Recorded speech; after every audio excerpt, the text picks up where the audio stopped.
Okay, here's everything that happened in medicine and healthcare today, and it is August 12th.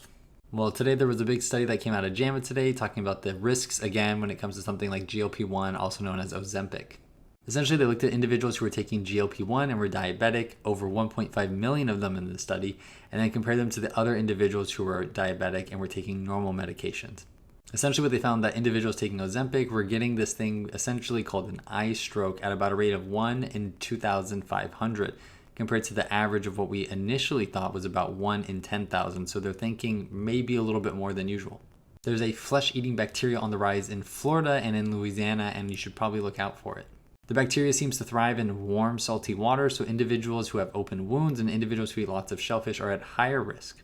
While the rate is still pretty low in Florida, it's something that warning officials are recommend that you keep an eye out for, and if you have any symptoms of it, you should consider getting it checked out.